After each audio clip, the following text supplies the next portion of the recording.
ಅಂದರೆ 34,000 almost 34,000 to 24 ಇದೆ. ಮತ್ತು ಗ್ರಾಮೀಣ ಭಾಗದಲ್ಲಿ BPL ಕಾರ್ಡ್ ಬೆನಿಫಿಷರೀಸು 15,304 ಇದ್ದಾರೆ. ಸೊ ಹೆಚ್ಚಿನ ಸಂಖ್ಯೆಯಲ್ಲಿ BPL ಕಾರ್ಡನ್ನು ಹೊಂದಿರುವಂಥವರು ನಗರ ಭಾಗದಲ್ಲಿ. ನಿಮ್ಮಲ್ಲೂ ಸ್ಟ್ಯಾಟಿಸ್ಟಿಕ್ಸ್ ಇದಾವೆ, ಯಾಕೆ ನಿಮ್ಮದು APL ಕಾರ್ಡ್ ಯಾಕೆ ಆಗಿದೆ ಅನ್ನೋವಂಥದ್ದು ನಿಮ್ಮಲ್ಲಿ ಸ್ಟ್ಯಾಟಿಸ್ಟಿಕ್ಸ್ ಆಗಿದೆ. ಆದರೆ ಜನಸಾಮಾನ್ಯರಿಗೆ ರಘು ಅವರೇ ಈಗ ಕುತ್ಕೊಳ್ಳಿರಿ, ಇದನ್ನ ನೀವು ಬಂದಿದ ತಕ್ಷಣ 10 ಗಂಟೆಗೆ ಬಂದ್ರಲ್ಲ, ನಮ್ಮ ಮುಂದೆ ಅಲ್ಲ ನೀವು ಇದನ್ನ ಮಾಡ್ಬೇಕಾಗಿದೆ. 10 ಗಂಟೆಗೆ ಬಂದಾಗ ಪ್ರತಿಯೊಬ್ಬರು ಏನಕ್ಕೆ ಬಂದಿದ್ದಾರೆ ಇಲ್ಲಿ ಅಂತ ಅವಾಗ ನೀವು ಮಾಹಿತಿ ತಗೋಬೇಕಾಗಿತ್ತು. ಅದ್ರ ಜೊತೆಯಲ್ಲಿ APL ಆಗೋದ್ಮೇಲೆ ಮತ್ತೆ ಅದಕ್ಕೆ ಸಮಸ್ಯೆ ಹೆಂಗ್ ಬಗೆಹರಿಸ್ಕೋತಾರೆ? APL ನ ಮತ್ತೆ BPL ಮಾಡಕ್ ಅವಕಾಶ ಇದೆಯಾ? ಅದ್ರ ಈ ಮಾಹಿತಿ ನಿಮ್ಮ ಆಫೀಸರ್ಸ್ಗೆ ಟ್ರೈನಿಂಗ್ ಕೊಡಿ. APL ಆಗೋದ್ಮೇಲೆ ಮತ್ತೆ ಏನೂ ಮಾಡೋಕ್ಕಾಗಲ್ಲ ಅನ್ನೋ ಅಸಂಪ್ಷನ್ ಅಲ್ಲಿ ನಮ್ಮ ಅಧಿಕಾರಿಗಳೇ ಇದ್ದಾಗ ನೀವು ಅವರಿಗೆ ಇವತ್ತು ಮಾರ್ಗದರ್ಶನ ಕೊಡಬೇಕು. ನಮ್ಮಲ್ಲಿ BPL APL ಆಗಿದೆ ಅನ್ನೋಂಥದ್ರ ಬಗ್ಗೆ ಬಹಳ ಜನಕ್ಕೆ ಗೊಂದಲ ಇದೆ. ಯಾಕೆ ಆಯಿತು? ನಾನು BPL ಕಾರ್ಡ್ ಸಭೆ ಮಾಡಿದಾಗ ಪೆನ್ಷನ್ ಎಷ್ಟು ಸಮಸ್ಯೆ ಇತ್ತು ಅಷ್ಟೇ ಸಮಸ್ಯೆ ರೇಷನ್ ಕಾರ್ಡ್ಸ್ಗೂ ಬಂದರು. ಅವ್ರಿಗೆ ಗೊತ್ತೇ ಇಲ್ಲ ಯಾವಾಗ ಅವ್ರ BPL ಕಾರ್ಡು APL ಕಾರ್ಡ್ ಆಗಿ ಕನ್ವರ್ಟ್ ಆಯಿತು ಅನ್ನುವಂಥ ಮಾಹಿತಿನೇ ಅವರಲ್ಲಿ ಡಿಲೀಟ್ ಮಾಡಿಸ್ಬೇಕಾಗುತ್ತೆ. ಅದೊಂದು ಪ್ರೊಸೀಜರ್ ಇರುತ್ತೆ. ಮತ್ತದು BPL ಆಗಬೇಕು ಅಂತಂದ್ರೆ ಏನು ಪ್ರೊಸೀಜರ್ ಫಾಲೋ ಮಾಡಬೇಕು, ಕಟ್ಟಿಟ್ಟಾಗಿ ಏನು ಪ್ರೊಸೀಜರ್ ಇವರೇ ಅರ್ಧಬರ್ಧ ತಿಳ್ಕೊಂಡಿದ್ರೆ ನಮ್ಗೇನು ಮಾಹಿತಿ ಕೊಡ್ತಾರೆ, ಆಮೇಲೆ ಪಬ್ಲಿಕ್ ಇನ್ನೇನು ಸರ್ವಿಸ್ ಮಾಡೋಕ್ಕಾಗುತ್ತೆ ಕೇಳಿ ಅವರಿಗೆ. ರಘುವರೇ ನಿಮ್ಗೆ ಗೊತ್ತಿದೆಯಾ BPL ಅಂತ ಸಂಗತಿ ಏನಂದ್ರೆ ಏನು ಇನ್ಕಮ್ ಸರ್ಟಿಫಿಕೇಟ್, BPL ಕಾರ್ಡ್ಗೆ ಇನ್ಕಮ್ ಸರ್ಟಿಫಿಕೇಟ್ಗೆ ಏನು ಲಿಮಿಟೇಷನ್ಸ್ ಇದೆ? 3 ಪ್ರಶ್ನೆ. ಇಡೀ KGF ಕ್ಷೇತ್ರದಲ್ಲಿ ಎಷ್ಟು BPL ಕಾರ್ಡ್ ಹೋಲ್ಡರ್ಸ್ ಇದ್ರು, ಅದರಲ್ಲಿ APL ಆಗಿ ಕನ್ವರ್ಟ್ ಆಗಿರೋರು ಎಷ್ಟು ಜನ, ಅದಕ್ಕೆ ಮಾನದಂಡಗಳು ನೀವು ಏನು ಇಟ್ಟಿದ್ದೀರಾ ಅದನ್ನ ಕ್ಲಾರಿಫಿಕೇಶನ್ ಕೊಡಿ. ಅದಾದ್ಮೇಲೆ BPL ಕಾರ್ಡ್ಗೆ ಏನು ಇನ್ಕಮ್ ಸರ್ಟಿಫಿಕೇಟ್ ಇರಬೇಕು, BPL ಮಾಡುವಂಥ ಪ್ರೊಸೀಜರ್ಸ್ 3ಕ್ಕೂ ನೀವು ಕ್ಲಾರಿಫಿಕೇಶನ್ಸ್ ಕೊಡಬೇಕು. ನನ್ನ ಕನ್ಸರ್ನ್ ಇಷ್ಟೇ ಇರೋದು, ಯಾವುದೇ 48 ಅವರ್ಸ್ ಅಲ್ಲಿ ರೇಷನ್ ಕಾರ್ಡ್ ಸರ್ವಿಸಸ್ನ ಕೊಡುವಂಥ ಮಾಹಿತಿ ಕೇಂದ್ರ ನಿಮ್ಮ ಆಫೀಸಲ್ಲಿ ಆಗಲೇಬೇಕು. ಸರ್ಕ್ಯುಲರ್ ಕೊಟ್ಟಾಗ ಮಾತ್ರ ಆಗ್ತಾ ಇದೆ. 1 or 2 ಡಿಸೀಸಸ್ಗೆ ಇಮಿಡಿಯೇಟ್ ಆಗಿ ಎನಿ ಇಂಡಿವಿಜುವಲ್ಗೆ BPL ಕಾರ್ಡ್ ಕೊಡ್ಬೋದು ಹೆಲ್ತ್ ಗ್ರೌಂಡ್ ಮೇಲೆ ಅಂತಂದ್ಬಿಟ್ಟು. ಇವೆಲ್ಲಾನು ಕೂಡ ನಿಮ್ಮ ಆಫೀಸ್ ಹತ್ರ ಮತ್ತು ತಾಲೂಕು ಆಫೀಸ್ ಹತ್ರ ನೋಟಿಸ್ ಬೋರ್ಡಲ್ಲಿ ತುಂಬ ಅರ್ಥ ಆಗುವಂಥ ಎಲ್ಲ ಇದನ್ನ ಆ ಸನ್ನಿವೇಶನಗಳನ್ನ ಮೆನ್ಷನ್ ಮಾಡಿ ಆ ನೋಟಿಸಸ್ ಇರಬೇಕಾಗುತ್ತೆ ಬೋರ್ಡ್ ಮೇಲೆ. ಅದಾದ್ಮೇಲೆ ಇವ್ರ ಸರ್ವಿಸಸ್ ಕೂಡ ಟ್ರೈನಿಂಗ್ ಇಲ್ಲ ಅಂದ್ರೆ ತುಂಬಾ ಕಷ್ಟ ಆಗುತ್ತೆ. ಪರ್ಟಿಕ್ಯುಲರ್ಲಿ BPL ಕಾರ್ಡ್ದು ಏನು ಸಮಸ್ಯೆಗಳನ್ನ ಎದುರಿಸ್ತಾ ಇದ್ದಾರೆ ಅಂತ ಅರ್ಥ ಮಾಡಿಕೊಂಡು ಆ ಸಮಸ್ಯೆಗಳಿಗೆ ಏನೇನು ಪರಿಹಾರ ನಿಮ್ಮ ಹಂತದಲ್ಲಿ ಮೀಟಿಂಗ್ ಮಾಡಿದ್ದೀರಾ, ಅಥವಾ ಸರ್ಕಾರದ ಏನು ಡೈರೆಕ್ಷನ್ಸ್ ಇದೆ ಏನು, ಮತ್ತೆ BPLಗೆ ನಿಮ್ಗೆ ಏನು ಇನ್ಕಮ್ ಸರ್ಟಿಫಿಕೇಟ್ ಬೇಕು, ಇಂಡಿವಿಜುವಲ್ಗೆ ರೇಷನ್ ಕಾರ್ಡ್ ಮಾಡ್ಕೊಳಕ್ ಆಗ್ತಾ ಇಲ್ಲ, ಅದಕ್ಕೆ ಏನು ದಾರಿ ಇದೆ? ಅದು ಯಾವಾಗ ನೀವು ಬಿಡ್ತೀರಾ, ಯಾವಾಗ ಮುಚ್ತೀರಾ, ಆ ಸತ್ಯನೇ ಗೊತ್ತಾಗಲ್ಲ. ಕಾಮನ್ ಪೀಪಲ್ ಗೊತ್ತಾಗಲ್ಲ. ಆ ಆಫೀಸರ್ಗೆ ಗೊತ್ತಾಗೋದು ಯಾವಾಗ ಗೊತ್ತಾಗುತ್ತೋ ಗೊತ್ತಿಲ್ಲ. ಬಟ್ ಇದೆಲ್ಲಾನು ಇರುವಂತ ಸಮಸ್ಯೆನೆ. ಈಗ ನೀವು ಸರಿಯಾದ ಇದಕ್ಕೆ ಪರಿಹಾರ ಕೊಟ್ಟಿಲ್ಲ ಅಂದ್ರೆ ಸದನದಲ್ಲಿ ನಾನು ಪ್ರಶ್ನೆ ಮಾಡ್ಬೇಕಾಗುತ್ತೆ. ಅದು ನಿಮಗೆ ಮುಜುಗರ ತರ್ಬೋದು. ಅದಕ್ಕೆ ನಾನು ಮುಂಚೆನೆ 10 ದಿನ ಇದೆ ನಮಗೆ ಸದನ, ಅಲ್ಲೇ ನಾನು ಮಾತಾಡಬೇಕಾಗತ್ತೆ. ಇದರಲ್ಲಿ ಇಡೀ ಕೋಲಾರ ಜಿಲ್ಲೆಯಲ್ಲಿ ಹೆಚ್ಚಿನ ಸಂಖ್ಯೆಯಲ್ಲಿ, ರಾಜ್ಯದಲ್ಲಿ ನಾವು 2ನೇ ಸ್ಥಾನದಲ್ಲಿ ಬರ್ತೀವಿ. ಜಾಸ್ತಿ ಜನ ಕಾರ್ಮಿಕರು ಇರುವಂಥ KGF ಕ್ಷೇತ್ರಕ್ಕೆ ಏನು ಸೌಕರ್ಯದಿಂದ ವಂಚಿತರಾಗಿದ್ದಾರೆ, ಅವರಿಗೆ ನಾವು ಯಾವ ರೀತಿ ಮಾಹಿತಿಯನ್ನು ಕೊಡಬೇಕು ಮತ್ತು ಅವ್ರ ಸಮಸ್ಯೆಗಳಿಗೆ ಸ್ಪಂದಿಸುವಂಥ ಪ್ರಯತ್ನ ಮಾಡೋದಕ್ಕೆ ನೀವು ಪ್ರಿಪೇರ್ ಆಗಿ ಬಂದಿದ್ದೀರಾ ಅನ್ನುವಂಥದ್ದು ಮಾಹಿತಿ ಕೊಡಿ. ಅದಕ್ಕೆ ಪರಿಹಾರ ಎಷ್ಟು % ಬರ್ತಿದೆ ನಿಮ್ಮ ಪ್ರಕಾರ? 2 ಅರ್ಜಿ ಸಾಕ? ಮೊದಲಿಂದ ಮಾಹಿತಿ ಇಲ್ಲಮ್ಮ, ಮಾಹಿತಿ ಕೊರತೆ ಇದೆ. ಒಂದು ಅರ್ಜಿ ಅಲ್ಲ, ಒಂದು ಅಪ್ಲಿಕೇಶನ್ಸ್ಗೆ ನೀವು ಒಂದು ಅಪ್ಲಿಕೇಶನ್ಸ್ ಬಂದಿದೆ, ಯಾರೋ ಟೈಮ್ ಇರಲ್ಲ, ಆನ್ಲೈನ್ ಅಲ್ಲೆಲ್ಲ ಹುಡುಕಿ ಒಬ್ಬರು ಹಾಕೊಂಡಿರ್ತಾರೆ. ರೇಷನ್ ಕಾರ್ಡ್ ಮಾನದಂಡ ತಗೊಳ್ಳೋದು ಸರಿ ಇಲ್ಲ. ರೇಷನ್ ಕಾರ್ಡ್ ಮಾನದಂಡ ಅವಶ್ಯಕತೆ ಇಲ್ಲ ಇನ್ಕಮ್ ಸರ್ಟಿಫಿಕೇಟ್.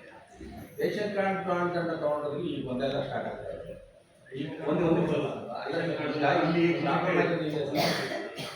ರೇಷನ್ ಕಾರ್ಡ್ ಈಗ ಇಲ್ಲಿ ಆಗಿರೋ ಪ್ರಾಬ್ಲಮ್ಮು BPL ಕಾರ್ಡ್ ಮಾತ್ರ ಇನ್ಕಮ್ ಸರ್ಟಿಫಿಕೇಟ್ ಕೊಡ್ತೀನಿ ಅಂತ ಹೇಳೋ ಉದ್ದೇಶಕ್ಕೆ ಕೆಲವು KPN ಕನ್ವರ್ಟ್ ಆಗಿದೆ. ಈಗ KPN ಕನ್ವರ್ಟ್ ಆಗಿರುವಂಥದ್ದು ಪೆನ್ಷನ್ ಸ್ಟಾಪ್ ಆಗ್ತಾ ಇದೆ. APL ಹೋಲ್ಡರ್ ಒಂದು. ಇವ್ರು ಏನು ಮಾಡ್ತಾ ಇದ್ದಾರೆ, ಅವ್ರಿಗೆ 35,000 ಇನ್ಕಮ್ ಕೊಡಬೇಕು. 35,000 ಇನ್ಕಮ್ ಕೊಡೋ BPL ಕಾರ್ಡ್ ತೊಗೊಂಬನ್ನಿ ಅಂತ ಹೇಳ್ತಾರೆ. BPL ಕಾರ್ಡ್ ಏನಂದರೆ ನಾವು 1,20,000ವರೆಗೂ ಇನ್ಕಮ್, 1,10,000 ಇನ್ಕಮ್ ಇದ್ರು ಕೂಡ ನಾವು BPL ಕಾರ್ಡ್ ಕೊಟ್ಟಿರ್ತೀವಿ. ಈಗ ಅವರು 35,000 ಹೆಂಗೆ ಕಟಾಪ್ ಮಾಡ್ತಾರೆ. ಈಗ ಇಲ್ಲಿರುವಂಥ BPL ಕಾರ್ಡ್ದವ್ರಿಗೂ ಕೂಡ ಹಣನ ಸ್ಟಾಪ್ ಮಾಡಬೇಕಾದ್ರೆ ಈ ರೀತಿ ಹೋಗಿ ಈಗ ಬಂದ ನಮ್ಮ KPI ಅಂತ ಏನಿಲ್ಲ ಸರ್. KPI ಏನಾಗಿದೆ, ಪ್ರಾಬ್ಲಮ್ ಆಗಿದೆ, ಸೆಪರೇಟ್ ಮಾಡ್ಬೋದು. ಅವರೆಲ್ಲ ಎಲಿಜಿಬಲ್ ಅಂದರೆ ಅರ್ಜಿ ತೊಗೊಂಡು ಪರಿಶೀಲನೆ ಮಾಡಿ ಅವ್ರಿಗೆ ರಿವೋಕ್ ಮಾಡ್ಬೋದು. ಆಗಿರೋದು ಪೆನ್ಷನ್ನು ಸ್ಟಾಪ್ ಆಗಿರೋದು. ಆಮೇಲೆ ನಂತರ ಇನ್ನೊಂದು ಏನಾಗಿದೆ, ಆಯ್ತು, BPL ಮಾನದಂಡ ಏನೇನಕ್ಕೆ ಕೇಳ್ತೀರಾ ನೀವು? ಫಸ್ಟ್ ಆಫ್ ಆಲ್ ಹೇಳಿ, BPL ಏನೇನಕ್ಕೆ ಬೇಕಾಗುತ್ತೆ? ಮೇಡಮ್, ನಮ್ಮ BPL ಕಾರ್ಡ್ ಅದು ಬರೀ ರೇಷನ್ ಮಾತ್ರ ನಾವು ಬೈಸ್ಕೊಳಿಬೇಕು. ಬೇರೆ ಇದಕ್ಕೆ ಏನಾಗುತ್ತೆ ಅಂದರೆ ಅವರವ್ರ ಇಲಾಖೆಯವರು ಒಂದೇನಾಗಿದೆ ಮೇಡಮ್, ನಮ್ಮ ಇಲಾಖೆ ಇಡೀ ರಾಜ್ಯದಲ್ಲಿ ಕಂಪ್ಯೂಟರೈಸೇಷನ್ ಮತ್ತು BPL ಕಾರ್ಡ್ ಯಾವ್ಯಾವ ಇದಕ್ಕೆ BPL ಕಾರ್ಡ್ ಮಾನದಂಡ ಇಂಪಾರ್ಟೆನ್ಸ್ ಏನಕ್ಕೆ? ಮೇಡಮ್, ನಮ್ಮ ಇಲಾಖೆ ವತಿಯಿಂದ BPL ಕಾರ್ಡ್ ಬರೀ ರೇಷನ್ ಮಾತ್ರ ಮಾನದಂಡ ಇಟ್ಕೊಂಡಿದ್ದೀವಿ ಮೇಡಮ್. ಬೇರೆ ಬೇರೆ ಇಲಾಖೆಯವರು ಆ ಇಲಾಖೆ ಕಾರ್ಯಕ್ರಮ ರೂಪಿಸ್ಬೇಕಾದ್ರೆ ನಮ್ಮಂತ ಡಾಟಾ ತಗೊಳ್ತಾ ಇದ್ದಾರೆ. ಈಗ ನಮ್ಮ ಡಾಟಾ ತಗೋತು ಅಂದರೆ ಅವ್ರಿಗೆ BPL ನಾವೆಲ್ಲ ಪಕ್ಕ ಇವ್ರು ಕಡಿಮೆ BPL ಅಂದರೆ ಬಿಲೋ ಪಾವರ್ಟಿ ಅಂದರೆ ಇವರು 25,000 30,000 ಆದಾಯದವ್ರು ಇದ್ದಾರೆ ಅಂತ ಅವ್ರು ತಿಳ್ಕೊಂಡಿದ್ದಾರೆ. ನಾವು 1,10,000 ಆದಾಯ ED ಅವರು ಹೇಳೋದಾಗೆ BPL ಕಾರ್ಡ್ ಇದ್ರೆ ಇನ್ಕಮ್ ಸರ್ಟಿಫಿಕೇಟ್ ಕೊಡ್ತೀವಿ ಅಂತ ಹೇಳೋದು ಇದು ರಿವರ್ಸ್ ಇನ್ಫಾರ್ಮೇಶನ್ ಕೊಡ್ತಾ ಇದ್ದಾರೆ. ನನಗೆ ಅದು ಗೊತ್ತಿಲ್ಲ ಈ ತಾಲೂಕಲ್ಲಿ ಆ ಥರ ಏನಾದ್ರು ಇದೆಯಾ ಅಂತ. ಯೂಶಲಿ ಇನ್ಕಮ್ ಆಧಾರದ ಮೇಲೆ BPL ಕಾರ್ಡ್ಸ್ನ ಕೊಡೋದು ಪ್ರವೃತ್ತಿ ಇದೆ. ಈಗ ನಮ್ಗೆ ಯಾರಾದರೂ ಅಪ್ಲಿಕೇಶನ್ಸ್ BPL ಕಾರ್ಡ್ ಬೇಕು ಅಂತ ಹಾಕಿದ್ರೆ ನಾವು ಅವ್ರದ್ದು ಇನ್ಕಮ್ RD ನಂಬರ್ ತೊಗೊಂಡ್ಬಿಟ್ಟು ನಾಡ ಕಚೇರಿ ಮೂಲಕ ಆ ಇನ್ಕಮ್ನ ವೆರಿಫೈ ಮಾಡಿಕೊಂಡು 1,20,000ಕ್ಕಿಂತ ಕಡಿಮೆ ಇತ್ತು ಅಂತ ಹೇಳಿದ್ರೆ ಇನ್ಕಮ್ ಅವ್ರಿಗೆ ಅವ್ರು BPL ಕಾರ್ಡನ್ನ ಪ್ರೊಸೆಸ್ ಮಾಡೋದಕ್ಕೆ ಅವಕಾಶ ಇದೆ. ಬಟ್ ಇವ್ರು ಹೇಳೋ ಪ್ರಕಾರ BPL ಕಾರ್ಡ್ ಇದ್ರೇ ಇನ್ಕಮ್ ಸರ್ಟಿಫಿಕೇಟ್ ಕೊಡ್ತೀರಾ ಅಂತ ಹೇಳೋದು ನಾನು ಫಸ್ಟ್ ಟೈಮ್ ಕೇಳ್ತಾ ಇದ್ದೀನಿ.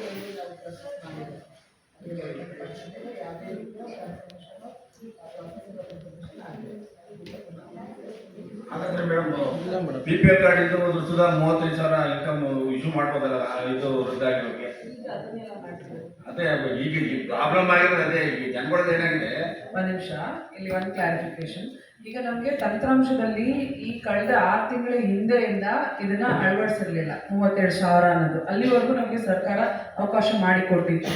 ಈಗ BPL ಕಾರ್ಡ್ಗೋಸ್ಕರ ನೀವು ಹೇಳೋ ಹಾಗೆ 1,20,000ಕ್ಕೆ ಕೆಳಗೆ ಎಷ್ಟೇ ಇನ್ಕಮ್ ಇದ್ರು ಅವರು ರೇಸ್ ಮಾಡ್ಬೋದಾಗಿತ್ತು. ಈಗ ನಮಗೆ ತಂತ್ರಾಂಶದಲ್ಲಿ ಚೆಕ್ ಲಿಸ್ಟ್ ರೈಸ್ ಮಾಡೋದಕ್ಕೆ 32,000 ಸೀಲಿಂಗ್ ಹಾಕ್ಬಿಟ್ಟಿದ್ದಾರೆ. ಹಾಗಾಗಿ ಯಾರದೇ ಇನ್ಕಮ್ ಸರ್ಟಿಫಿಕೇಟ್ ಇದಕ್ಕೂ ಮುಂಚೆ ನಮ್ಮ BPL card holders are general ಸಿಟಿಸನ್ಸ್ಗೆ ಅವಶ್ಯಕತೆ ಇದ್ದಿದ್ದು BPL ಕಾರ್ಡ್ಗೋಸ್ಕರನೇ. ಪೆನ್ಷನ್ಗೆ ಅವರು ಸೀಲಿಂಗ್ ಅನ್ನ ಇಂಪೋಸ್ ಮಾಡಿರಲಿಲ್ಲ, ಆದೇಶ ಇದ್ದಿದ್ರು ಸಹ ತಂತ್ರಾಂಶದಲ್ಲಿ ಅಳವಡಿಸಿರಲಿಲ್ಲ. ಅಳವಡಿಸಿದ ಮೇಲೆ ಅವ್ರು ಚೆಕ್ ಲಿಸ್ಟ್ ರೈಸ್ ಮಾಡೋಕ್ಕೆ ಆಗ್ತಾ ಇಲ್ಲ. ಹಾಗಾಗಿ ಮತ್ತೆ ನಮಗೆ BPL ಇಂದ APL ಕನ್ವರ್ಟ್ ಆಗಿರೋ ಕಾರ್ಡ್ಸ್ ಮಾಹಿತಿ ಎಲ್ಲ ನಮಗೆ ಕೊಟ್ಬಿಟ್ಟಿದ್ದಾರೆ. ಅಷ್ಟನ್ನು ನಾವು ಕ್ಯಾನ್ಸಲ್ ಮಾಡಲೇಬೇಕಾಗಿರೋ ಅನಿವಾರ್ಯ ಬಂದಿದೆ. ಹಾಗಾಗಿ ನಾವು ಇನ್ಕಮ್ ಸರ್ಟಿಫಿಕೇಟ್ ಕೊಡಬೇಕಾದ್ರೆ ಅವ್ರಿಗೆ ಫಸ್ಟ್ ಕೇಳೋ ವಿಚಾರ, ನಿಮ್ದು BPL ಕಾರ್ಡ APL ಕಾರ್ಡ್ ಇದ್ರೆ ಕೊಡ್ತೀವಿ, ಕೊಡಲ್ಲ ಅದು ನೆಕ್ಸ್ಟ್ ಪ್ರಶ್ನೆ. ಫಸ್ಟ್ ನಿಮ್ದು BPL ಆರ್ APL ಇದ್ರೆ ನಾವು ಪ್ರಾಸೆಸ್ ಮಾಡೋಕ್ಕೆ ಬರೋದಿಲ್ಲ. ಯಾಕೆಂದ್ರೆ 1,20,000 ಮೇಲೆ ಕ್ರೈಟೀರಿಯಾ ಆಗುತ್ತೆ. ಒಂದು. ಎರಡನೇದು, ಇನ್ಕಮ್ ಸರ್ಟಿಫಿಕೇಟ್ 32,000 ಅನ್ನೋದು ತಂತ್ರಾಂಶದಲ್ಲಿ ಅಳವಡಿಸಿದ ಮೇಲೆ ಈಗ ಎಲ್ಲದೂ ನಾವು ಪರಿಶೀಲನೆ ಮಾಡ್ತಾ ಇದ್ದೀವಿ. ಯಾವುದನ್ನು ನಾವು ಏಕಾಏಕಿ ಕೊಡ್ತೀವಿ ಬಿಡ್ತೀವಿ ಅನ್ನೋದು ಮಾಡ್ತಾ ಇಲ್ಲ. ನಾವು ಅವ್ರಿಗೆ ಪರಿಶೀಲನೆ ಮಾಡ್ತಾ ಇದ್ದೀವಿ, ಯಾವ ರೀತಿ ಇವ್ರದ್ದು ಇನ್ಕಮ್ ಕನೆಕ್ಟ್ ಆಗಿದೆ ಅದನ್ನು ನೋಡಿದ ನಂತರ ಸ್ಥಳ ತನಿಖೆ ಮಾಡಿ VRI ವರದಿ ಪಡ್ಕೊಂಡು ಆ ನಂತರನೇ ಕೊಡ್ತಾ ಇದ್ದೀವಿ. ಸೊ BPL ಕಾರ್ಡ್ ಇದ್ರೆ ಇನ್ಕಮ್ ಸರ್ಟಿಫಿಕೇಟ್ ಅನ್ನೋದು ತಪ್ಪು ಮಾಹಿತಿ. ಫಲಾನುಭವಿಗಳು ಇಲ್ಲ ನಾವು BPL ಕಾರ್ಡ್ಗೆ ಎಲಿಜಿಬಲ್ ಇದ್ದೀವಿ, ನಮ್ಮನ್ನ ನೀವು ತಪ್ಪಿನಿಂದ APL ಆಗಿ ಮಾಡಿದ್ದೀರಾ ಅಂತ ಹೇಳಿದ್ರೆ ವಿದಿನ್ 45 ಡೇಸ್ ಕನ್ವರ್ಷನ್ಸ್ ಆದ ನಂತರ ವಿದಿನ್ 45 ಡೇಸ್ ಅವರು ಆ ತಾಲೂಕಿನ ತಹಸೀಲ್ದಾರ್ಗೆ ಅರ್ಜಿ ಸಲ್ಲಿಸಬೇಕು ಅಂತಿದೆ.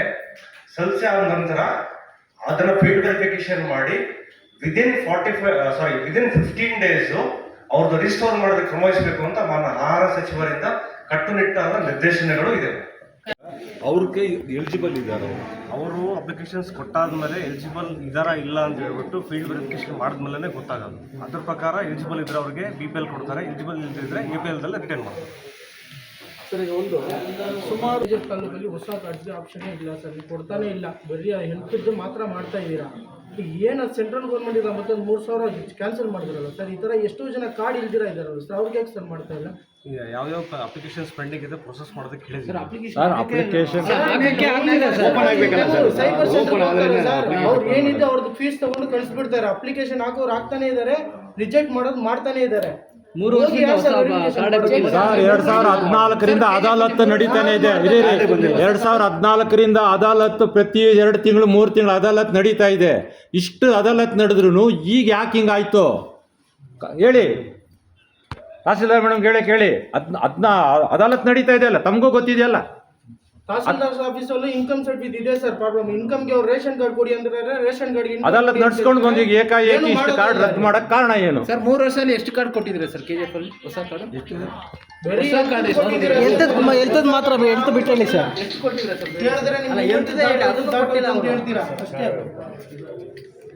ಹೊಸ ಕಾರ್ಡ್ ಸರ್ ಅಂಗವಿಕಲರಿದ್ದಾರೆ, ನಡೆಯೋಕ್ಕಾಗದೇ ಇರೋರು, ಕುರುಡ್ರಿದ್ದಾರೆ, ಕಿವುಡ್ರಿದ್ದಾರೆ. ಫಸ್ಟ್ ಅವ್ರಿಗೆ ಕೊಡಿ ಸರ್. ನಾವು ಕೇಳ್ತಾ ಇರೋದು ಫಸ್ಟ್ ಅವ್ರಿಗೆ ಕೊಡಿ, ಆಮೇಲೆ ಉಳಿದವ್ರು ನೀವು ಇದು ಮಾಡಿರಿ. ಫಸ್ಟ್ ಅವ್ರಿಗೊಂದು ಪ್ರೋಗ್ರಾಮ್ ಮಾಡಿ, ಬೇರೆಯವ್ರಿಗೆ ಅವ್ರಿಗೆ ಮಾತ್ರ ಒಂದು ಪ್ರೋಗ್ರಾಮ್ ಮಾಡಿ, ಬರ್ದರ್ ಬೇರೆ ಮಾಡಿ. ಅವರು ಟ್ಯಾಬ್ಲೆಟ್ಸ್ ತಗೊಳ್ಕೋ ಕಾಸಿಲ್ದವ್ರು ಇದ್ದಾರೆ. ಕಣ್ಣಾರೆ ನೋಡಿದ್ರಲ್ಲ ಎಲ್ಲರೂ.